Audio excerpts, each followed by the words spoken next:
Lapastangan na yon.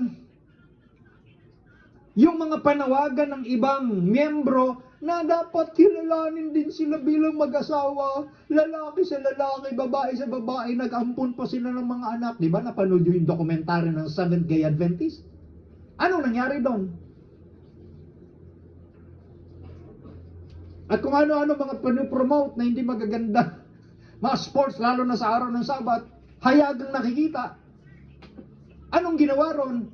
Wala. Nung pumuna ngayon, si Dr. Conrad Vine, agad-agad na ipataw ang parusa sa kanya. See? Tapos doon sa paglapastangan, sa pag-aasawa ng parehong lalaki, pagsasama ng parehong babae, tanggapin natin.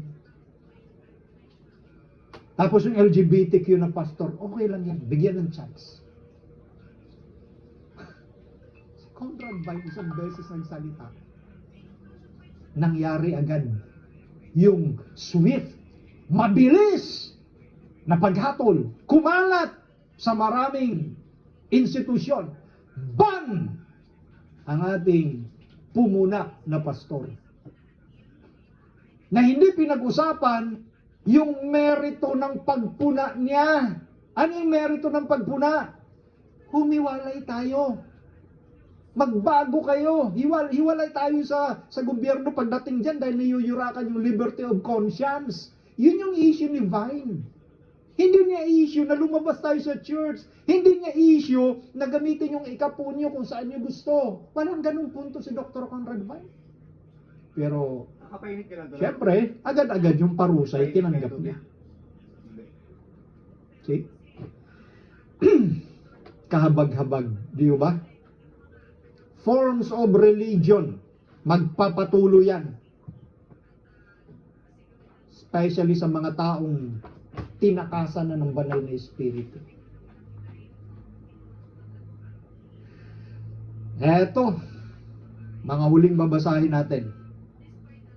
Sabi rito ay ganito.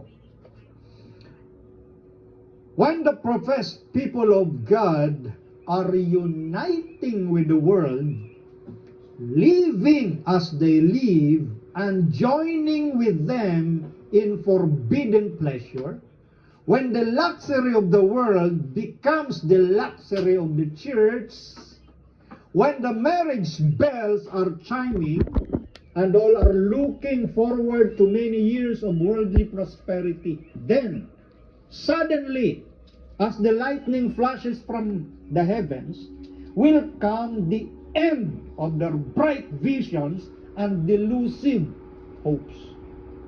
Ano ito? Napakaliwanag. Yung mga inaasahan ng mga taong ito na nakikiisa sa libutan, meron silang mga napakaliwanag na mga plano, binabanggit doon na sila ay mga nag-aangking bayan ng Diyos, pero nakikiisa sa sanglibutan, namumuhay batay sa gusto ng sanglibutan, at nakikiisa sila doon sa mga forbidden pleasure, ipinagbabawal na pleasure ng panawagan. Bago magsara ang pintuan ng awa, pagtagumpayan natin ang sanglibutan. Yung mga magaganda offer, enchantment, na nakikita natin sa sanglibutan, na iniisip ng ibang professed people, sana magkaroon din ako ng ganyan, nandito pa sila sa sanglibutan. Kaya nga kapag ang luxury, no, ng sanglibutan ay naging luxury din ng church, doon sila mawawasak. At yun ang sinasabi sa Ezekiel chapter. At maliwanag na sinasabi sa writings ni Ginang White that divisions will come in the church. Two parties will be developed.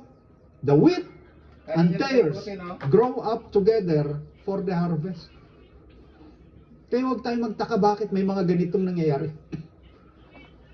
Yan dito sa loob, magsasama talaga yung wheat and tares.